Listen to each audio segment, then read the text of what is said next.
بسم الله الرحمن الرحيم والصلاة والسلام على أشرف الأنبياء والمرسلين نبينا محمد صلى الله عليه وعلى آله وصحبه وسلم تسليما كثيرا إلى يوم الدين أما بعد. Falëndërimet dhe lavdrimet janë për Zotin fuqiplot. Atë madhrojmë, për ati përkulemi, ati dorëzohemi, nga I falë ndihem dhe mbështetje kërkojmë. Dëshmojmë se nuk ka të adhuruar me merit për vesti dhe dëshmojmë se Muhamedi sallallahu alaihi wasallam është rob dhe I dërguar I tij, paqja, bekimi dhe shpëtimi I Allahut qoftë mbi të, mbi familjen e tij të ndershëm, mbi shokët e tij besnik dhe mbi gjithë ata që ndjekin dhe pasojnë rrugën e tij deri në ditën e fundit. Të nderuar vëllezër dhe motra, sonte është ligjërata e fundit e këtij ciklit që jemi konë duke fol unë dhe Hoxha Blerim Zoti e shpërbleft për 5 javë me radhë, duke u munduar sot pak që ta ngritim pak vetdijen rreth njohurive të përgjithshme, të cilat kanë të bëjnë me shtyllën e 5 të Islamit, që është haxhi. Jemi munduar që ta kapim çështjen e haxhit, qoftë nga ato ajetet kryesore të Kuranit që flasin rreth haxhit, apo edhe duke u nisur nga I hadithi gjatë që njihet si hadithi I Xhabirit radhiyallahu ta'ala anhu, që është bazë në këtë temë. Ndërsa sot do të flasim me lejen dhe mendimin e Zotit xhallashanhu dhe do ta përfundojmë këtë cikël duke shpresuar te Zoti xhallashanhu që sa të pak kemi përfituar edhe na që jemi munduar që të flasim rreth haxhit, po edhe ju të cilët keni dëgjuar, po të gjithë ata që do t'i përcjellin këto ligjërata nëpërmjet rrjeteve sociale dhe duke lutur Zotin xhallashanhu që inshallah e kemi jap një kontribut sa do pak të vogël për gjithë ata haxhi që si vjet kanë bën jetë dhe janë përgatitur që të nisen rreth vendeve të shejta për ta kryer shtyllën e 5 të Islamit, dhe Zoti xhallashanhu që t'ju jep shëndet, t'ju jep mbarësi në këtë udhtim, I cili është udhëtimi më interesant, dhe që të kalojnë ato ditë të caktuara në vende të bekuara, duke përmendur dhe lavdruar Zotin fuqiplot, duke e lutur Allahun subhanahu wa taala, duke kërkuar falje tek Ai dhe duke shpresuar që Zoti xhallashanhu t'ua pranoj flijimin, sakrificën dhe çdo kontribut që e bëjnë dhe që të kthehen në shtëpitë e tyre të pastër nga mëkatet, po ashtu lut Zotin xhallashanhu që Zoti t'ua mundsoj të gjithëve që ta kryjnë shtyllën e 5 të Islamit, ta bëjnë haxhin, ta vizitojnë Qaben, dhe Zoti xhallashanhu na dha shëndet, na dhash pasuninë të halallit, na begatof neve në pasuninë tonë, në shëndetin tonë, në veprat tona, dhe dhash Zoti xhallashanhu që Allahu të jetë I kënaqur me çdo gjë që ne e bëjmë. Të nderuar vëllezër, Allahu te barekuta thot në ajetet e haxhit, fatawazawadu fa inna khayra zadi taqwa. Thot furnizohuni, dhe furnizimi më I mirë është devotshmëria. Ne në haxh duhet furnizohemi në 3 aspekte. Aspekti I parë është aspekti material, aspekti fizik. Për më shkon haxh është kusht që me pas shëndet dhe në njëjtën kohë me pas kushte materiale për më shkon haxh. Kjo është e para. E dyta është duhet mu përgatit në aspektin e diturisë. Spaku duhet me mësu rregullat dhe ritualet e haxhit. Duhet me mësu rregullat dhe ritualet e haxhit. Duhet me mësu se cilat janë shtyllat e haxhit, siç I kemi cek në javën e kaluar, për shembull që është niyeti për ihram, pastaj tawaful ifadha, apo para kësaj është qëndrimi në Arafat, tawafi dhe sa'i. Këto janë 4 shtyllat kryesore të haxhit. Pastaj duhet mi ditë cilat janë vajxhibet, obligimet e haxhit. Pastaj duhet mi ditë cilat gjëra nuk duhet mi bëj haxhiu gjatë qëndrimit në haxh. Pra kjo aspekti I fikut, aspekti I njohurive të përgjithshme që duhet mi ditë rreth haxhit. Edhe kjo është një ndër aspektet që ne jemi të thirrur nga ajeti I Kuranit që të përgatitemi me këtë furnizim, pra me kërku dituri se si ta kryjmë haxhin në mënyrë më të mirë. Dhe e treta, që kjo është esencialja, është më përgatit për haxh në aspektin shpirtëror. Më përgatit në haxh në aspektin shpirtëror. Dhe sot me lejen dhe mendimin e Zotit xhallashanhu do të mundohemi që ta bëjmë këtë udhtim interesant dhe duke përjetuar haxhin, për shkak se haxhi duhet më përjetu vëllezër. Për këtë arsye dhe ulemaja kanë thonë se plot njerëz, plot musliman nuk e kanë pas mundësi mi bo haxhin. Plot ulema, plot njerëz të provincave të ndryshme të botës islame. Për këtë arsye përmendet Abu Beseli njonin prej ulemave të mëdhej, që ka qenë Imam Ibn Hazmi rahimahullah, që ai s'ka bo haxhin asnjëherë. Dhe kur ka fol në aspektin e fikut rreth rregullave të haxhit, i ka bo disa gabime trashanike, për shkak se nuk ja ka mundsu Zoti mi prek, domethënë mi përjetu haxhin. Edhe për këtë arsye domethënë është nis në aspektin teknik. Kështu që aspekti teknik kanëherë nuk është i mjaftueshëm. Patjetër duhet mi prek, domethënë. Patjetër duhet me zbrit. Patjetër duhet me shkel këmba në ato vende të shajta. Patjetër duhet mi prek çaben, mi prek ato tokë bekune, me hec në tavaf, mi bë ato veprime të cilat janë të legjitimshme. Andaj e fillojmë me fjalën lebejk Allahumma lebejk. Nga ky moment kur ne thojmë këtë fjalë, është një ndjenjë interesante që ngërthen në shpirtin tonë, duke e konfirmuar edhe një herë lebejk Allahumma lebejk, duke i thonë o Zot, unë të përgjigj në ty. Unë e përgjigj në asaj ftese që e ka bërë Ibrahimi a.s. mu atëherë kur e ka ndërtuar Ka'ben. Allahu te barekuta thot në Kur'an وأذن في الناس بالحج يأتوك رجالا وعلى كل ضامر يأتين من كل فج عميق. Allahu thot thirrin njerëzit, Allahu i thot Ibrahimit a.s. pasi që ndërtoi Ka'ben, dhe flitet që Ibrahimi a.s. ka hipur në kodrën e Bil Qubays. Kodra e Bil Qubays është ajo kodra e madhe që është afër Ka'bes. Ka hyrë aty dhe Allahu i ka thonë dhe thirrin njerëzit për më arë me vizitu Ka'ben. Ibrahimi a.s. i thot o Zot, thot unë në thot qysh me dëpërtu zoni jam, mi thirë këtë njerëzit. Edhe kjo ka qenë thirrje universale, të gjithë njerëzit, të gjitha kohrave. I thot qysh unë mi thirë njerëzit ku zoni im nuk dëpërton. Nuk ka pas atëherë mjete që domethënë transmetojnë zonin. Nuk ka pas mikrofona, nuk ka pas pajaqalla, nuk ka pas. Qysh unë mi thirë o Zot. Allahu te barekuta i ka thonë ti hip edhe thirrë. Thuj wa adhin fi nnasi bil hajj. Lajmërojnë njerëzit le të vinë, le ta vizitojnë shtëpinë apo le ta bëjnë haxhin. Aty dietarë thonë se Zoti xhaleshanu ja ka mundsu çdo krijesë që do ta vizitojë Ka'ben nga atëherë, Allahu te barekuta duke qenë si përbërje e ADN-s në kurrizën e Ademit a.s. Allahu ja ka mundsu gjithkujt mi dëgju këtë thirrje. Andaj nga momenti që ti je bon jetë me shku në haxh, edhe e nis për me shku në haxh, je duke u përgjigjur kësaj thirrje e cila është shumë e lashtë, e që është thirrja e Ibrahimit a.s. Je duke thonë të përgjigj në ty o Zot, lebejk Allahumma lebejk, përgjigj në ty o Zot në mënyrë të vazhdueshme, të përgjigjna me shëndetin tim, të përgjigjna me pasurinë time, të përgjigjna me pozitën time, të përgjigjna duke flijuar, duke sakrifikuar, edhe duke qenë gjendje që të jam lojal me ty o Zot. Kjo është kuptimi i fjalës lebejk Allahumma lebejk. Pra të përgjigjna dhe vazhdoj duke u përgjigjur ndaj urdhnave tu në mënyrë të vazhdueshme o Zot. Andaj kjo thirrje e ka këtë kuptim. Ne si njerëz, ne si krijesa, ne si rob Zotit xhaleshanu, ne kemi Zot Allahun te barekuta. Dhe ne jemi rob të tij. E robi e ka për detyrë m'ju përgjigj Zotreu të tij, m'ju përgjigj Zotit të tij. Edhe ne i përgjigjemi Allahut subhanahu wa taala. Kemi lënë shumë keq nga pasunia jon, kemi lënë shumë, domethënë kemi lënë çështjen e shumica njerëzve kanë dëshirë me shkuën haxh vëllazër.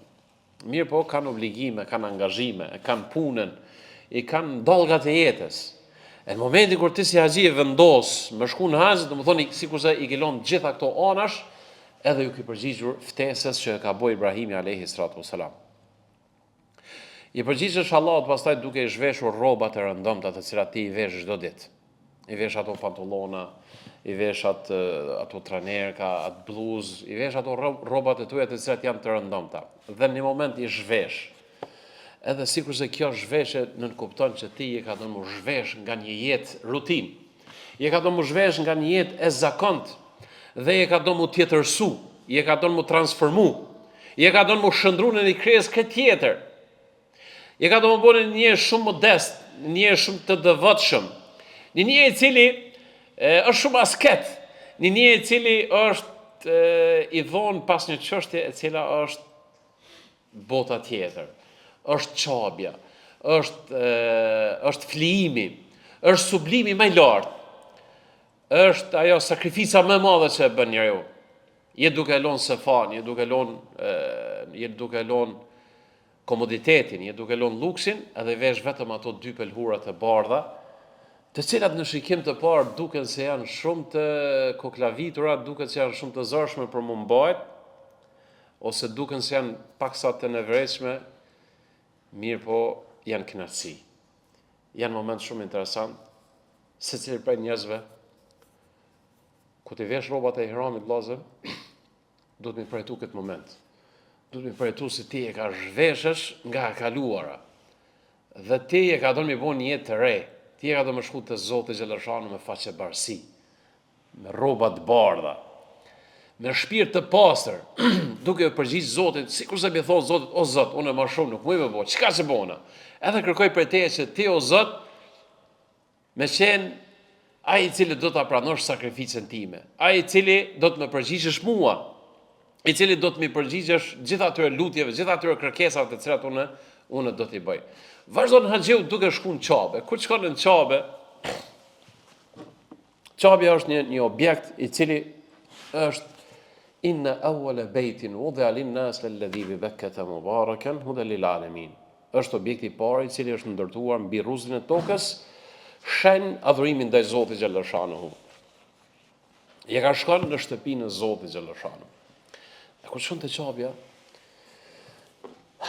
e din se sikur se çka Qabe është mbi qiellin e kësaj bote, është një Qabe e ngjashme sikur se kjo, e cila njihet si Beitul Izza.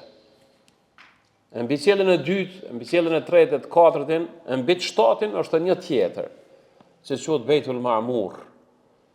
Qabe kjo e cila ti e ki filluar në tokë me këmbët e tuja, me trupin ton, ndërsa shpirti yt ngritet edhe I përjeton nivelet e shpirtrave, I përjeton nivelet e qejve, I përjeton ato momente shumë interesante, duke u ngritur shpirti yt, duke u ngritur vetdia jote, duke u ngritur koncentrimi yt deri në qiellin e 7. Ky është përjetimi që na përjetojmë në Qabe vëllazë.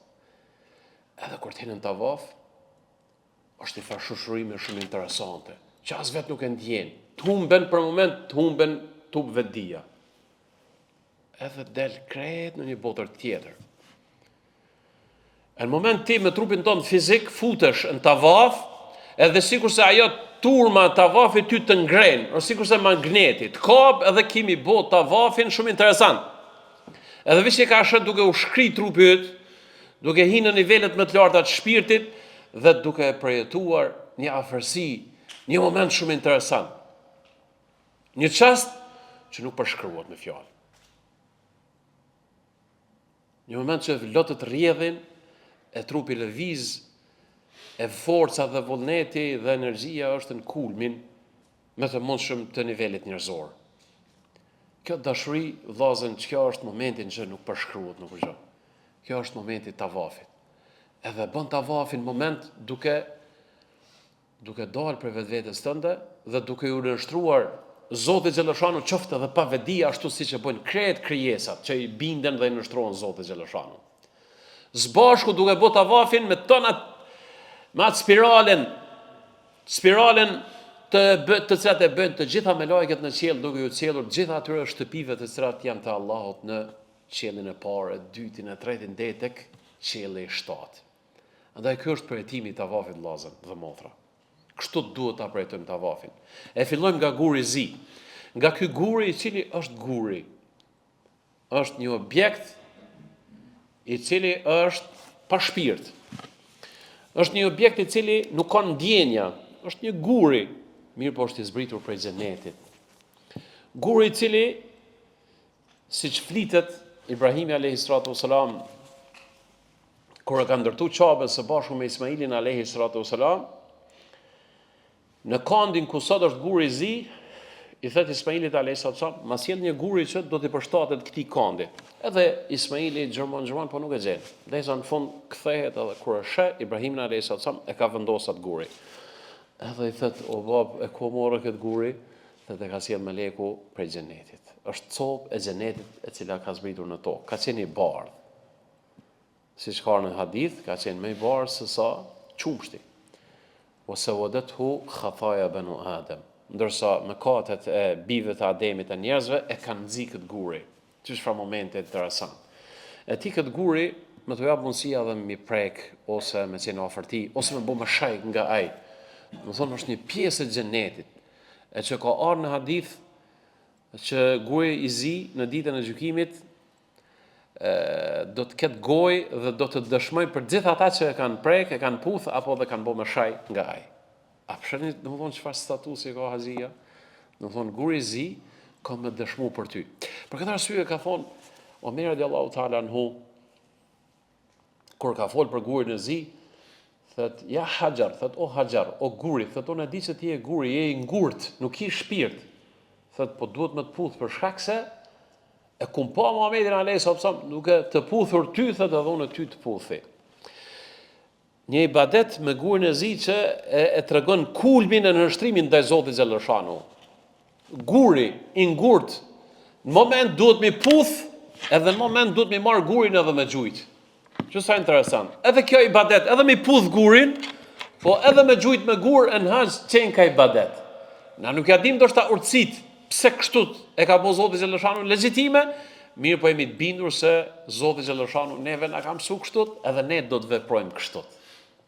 Domethënë gurin e puthim në qabe, e kur vjen dita e parë e Bajramit, me gur do ta gjujmë domethënë në mënyrë simbolike vendin që e ka gjuajtur Ibrahimi alayhis salam shejtanin e mallkuar. Te guri i zi është mëkami Ibrahim. Është vendi ku sot asaj dite janë gjurmët e themrave e të këmbëve të Ibrahimit alayhis salam. Pra ndoni sa interesant. E vllazën trashëgimin qoftë fetare, qoftë kulturore, qoftë njerëzore, qoftë çështë dush quaj, a ka diçka më interesante se sa kjo?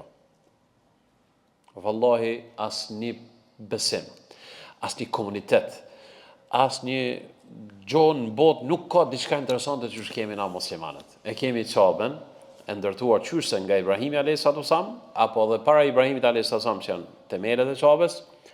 E kemi mëkamin e Ibrahimit që është gurin e të cilin i kalon këmbët Ibrahimi alayhis salam dhe sot asaj dite janë gjurmët e Ibrahimit alayhis salam. Dhe e kemi gurin e zi.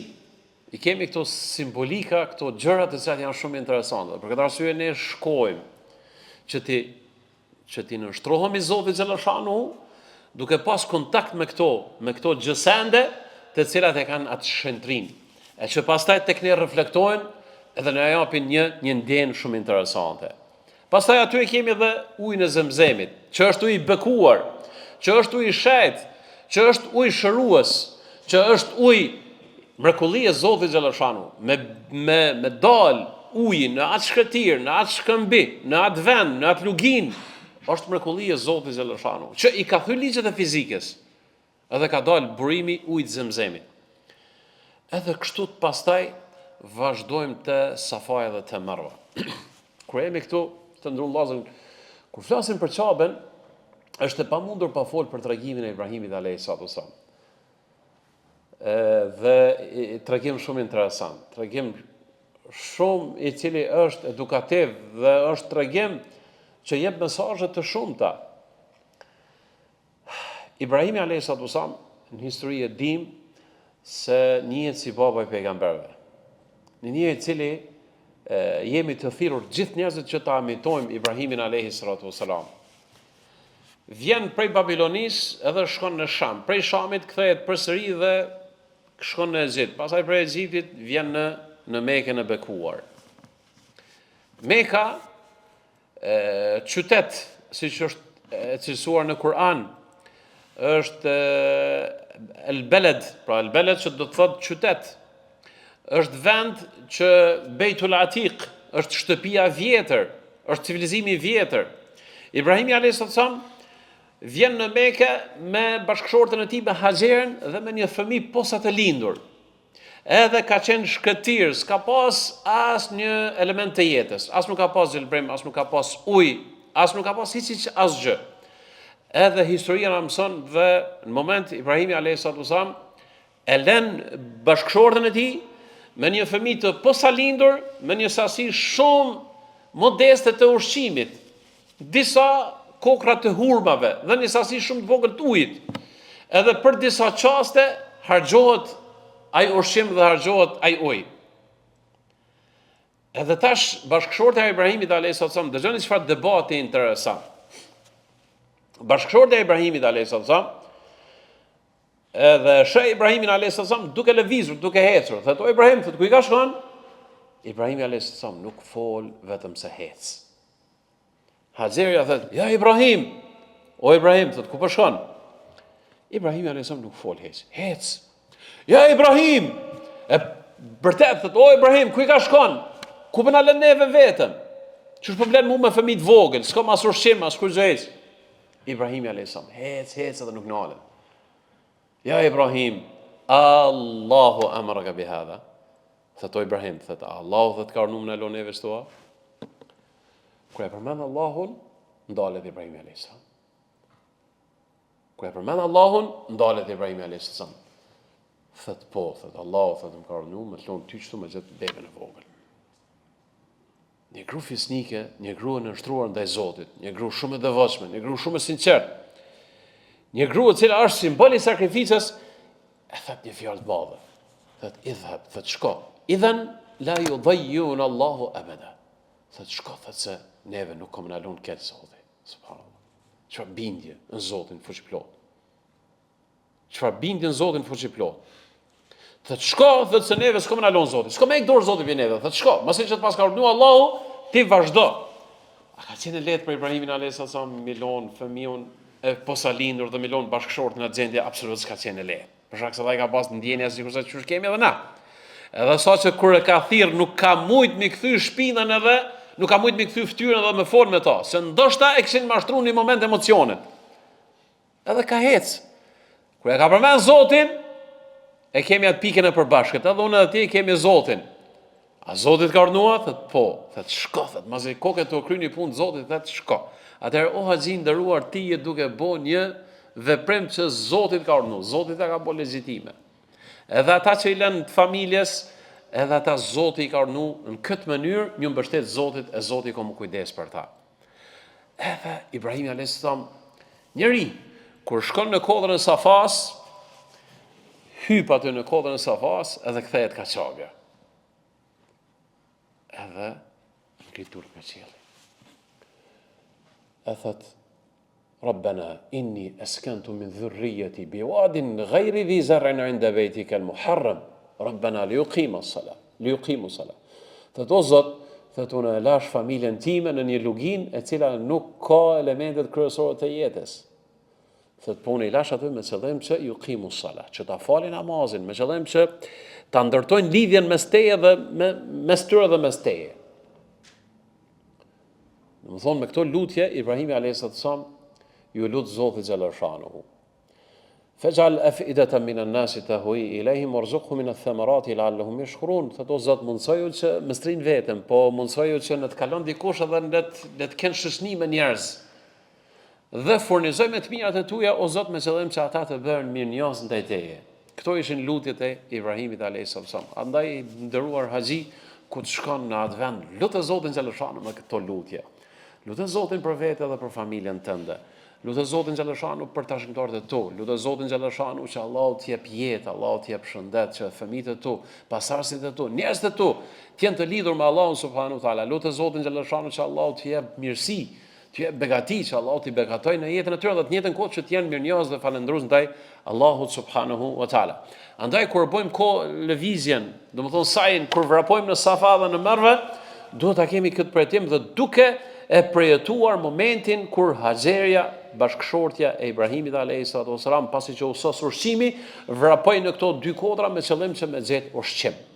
Edhe të gjitha ritualet e haxhit kanë të bëjnë me Ibrahimin alayhis salam, e pastaj historia na tregon se ka dalë uji i Zemzemit, një ujë i bekuar, e që haxhit e kanë të legjitimshme, kanë prej adhurimeve me pi ujë. Pra ngu me pi ujë dhe Zoti me të shpërbly.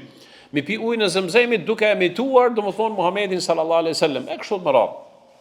Ky pra është qëndrimi në Mekë. E kur jenë Mekë vllazën dhe motra të nderuar haxhiler, nuk mund të shpa kujtu biografinë e Muhamedit alayhis salam. Me ditë që aty ka lind Muhamedi alayhis salam. Me ditë që aty ka filluar shpalljen. Edhe ja kujton kret atë biografi, kret ato përjetime në oborrin e Qabës Muhamedit alayhis salam. E kujton momentin kur Muhamedi sallallahu alaihi wasallam është ballavaçuar me popullin e tij.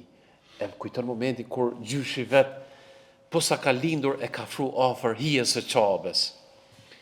E kujton momentin kur nga Qabja flitet që e ka bo Isran edhe Mirajin, në më thonë Muhamedi sallallahu alaihi wasallam, e gjitha ato detaje të biografisë së Rasulullah alaihi salatu wasalam. E kujton momentin kur edhe është çliruar Qabja, në më thonë në vitin e 7 të Hijretit, apo në vitin e 8, kur Muhamedi alaihi salatu wasalam vjen prej Medinës dhe e çliron Qabën. Edhe kujton atë momentin interesant kur Muhamedi sallallahu alaihi wasallam e shpall atë amnestinë e përgjithshme që i amneston gjithë ata njerëz që kanë bërë zullum. Muhamedi sallallahu alaihi wasallam ju fal dhe shet tolerancën e Rasulullah alaihi wasallam.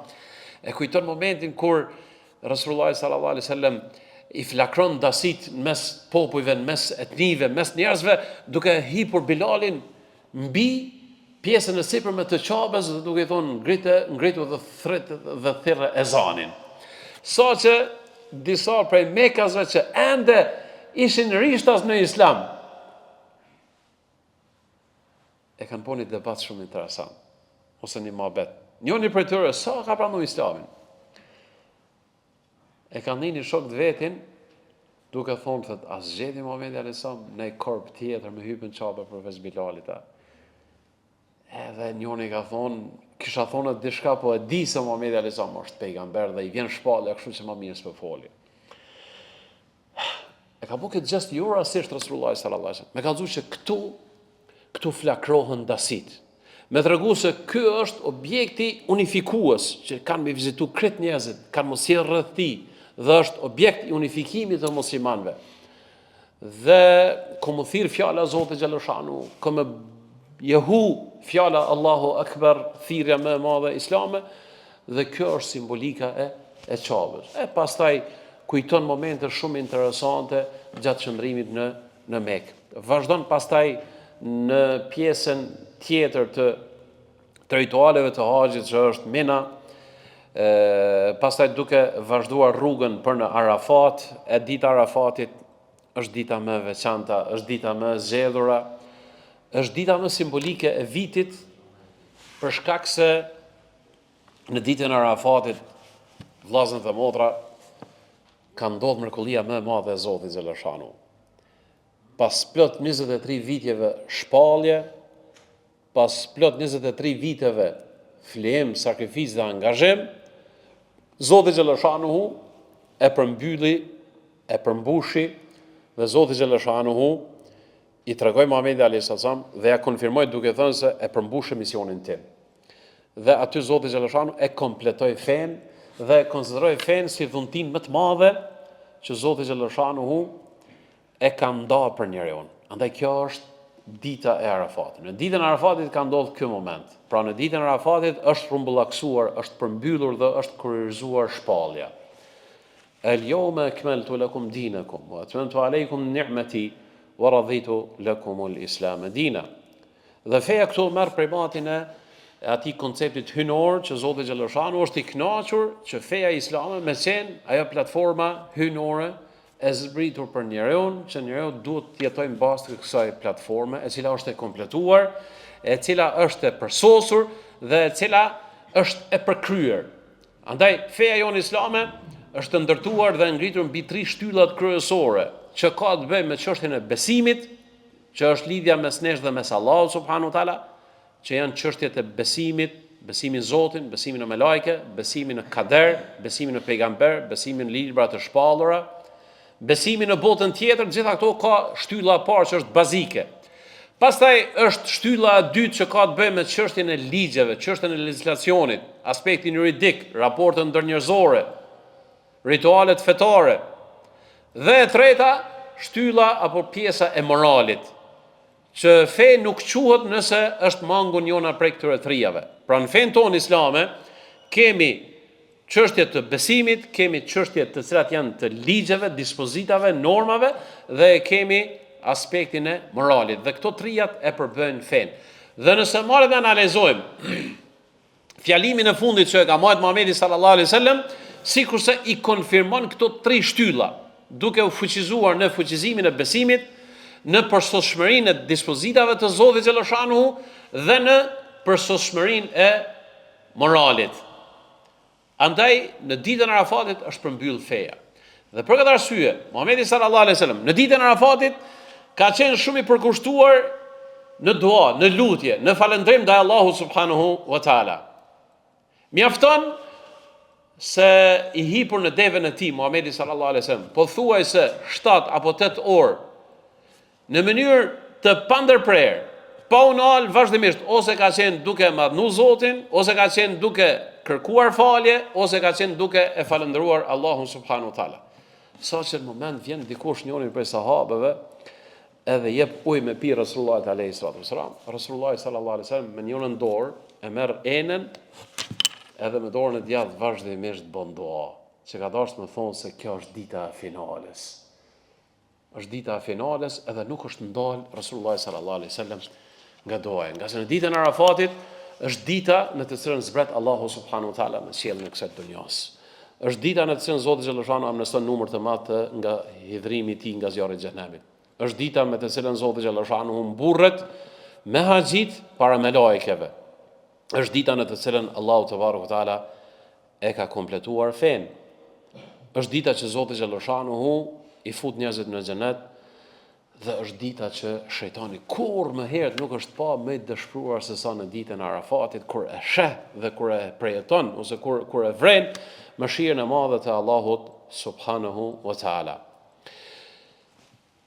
Islami na ka mësuar se kjo ditë e meriton një farlloj më bën një farlloj ceremonie më gjatë. Dhe për këtë arsye 10 ditët e muajit Dhul-Hijja, pra ditët e Haxhit, të gjitha këto 10 ditë janë pikërisht për ditën e Arafatit. 10 ditët më të mira, për shkak se në këto 10 ditë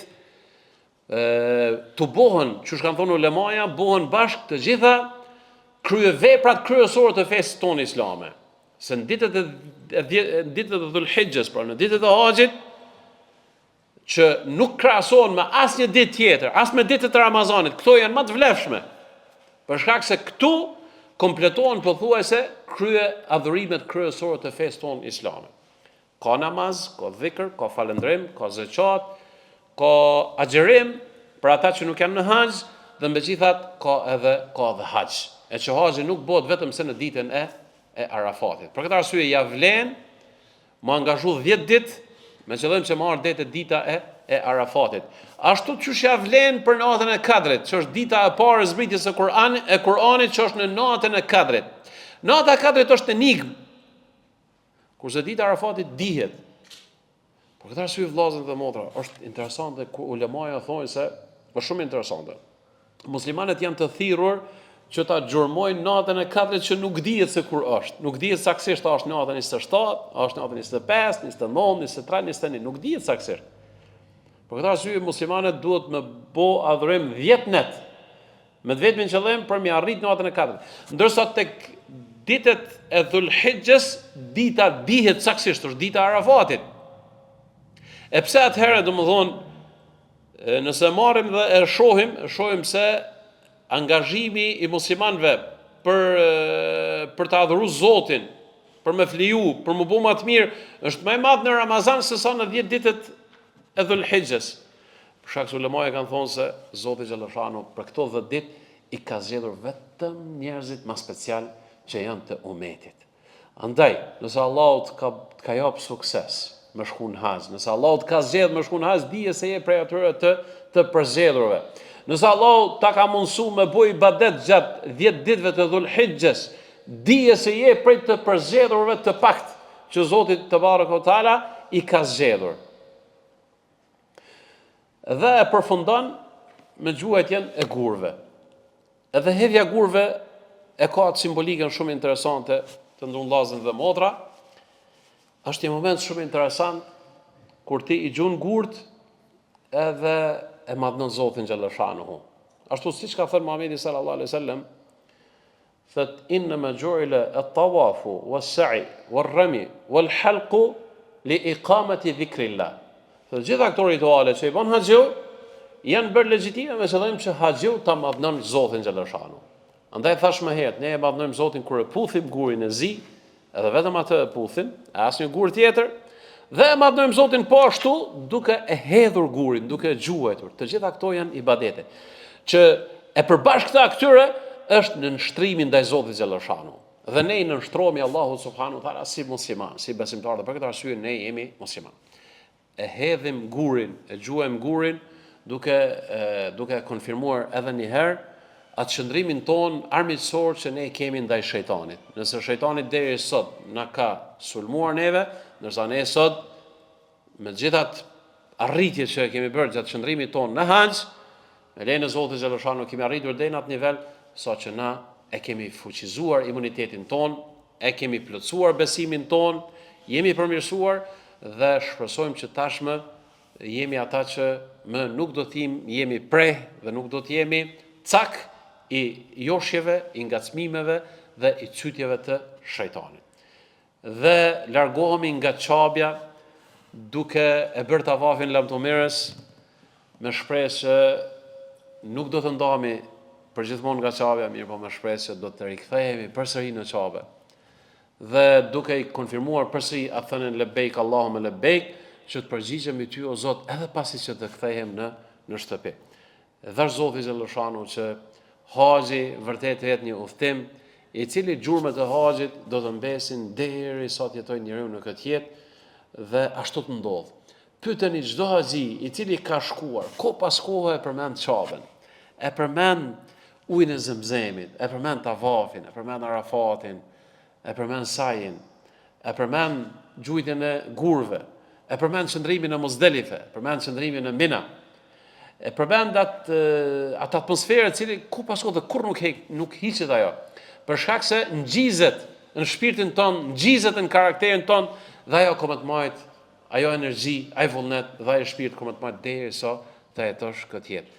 Dhash Zoti xhallashanuhu që Allahut na mundson që ta kryejmë haxhin ashtu siç ai kërkon prej neve, që Allahut na pranojë neve haxhin dhe që të kthehemi në shtëpitë tona të pastër, të pranuar dhe fitimtar, që të kemi haxh mabrur, wa sa'i mashkur, wa dhanban maghfur, pra që të kemi haxh të pranuar dhe flim ton që Zoti xhallashanuhu të jetë mirënjohës ndaj nesh për flimin dhe për sakrificën që ne e kemi bërë, dhe që Zoti xhallashanuhu na fal gabimet dhe tmetat tona.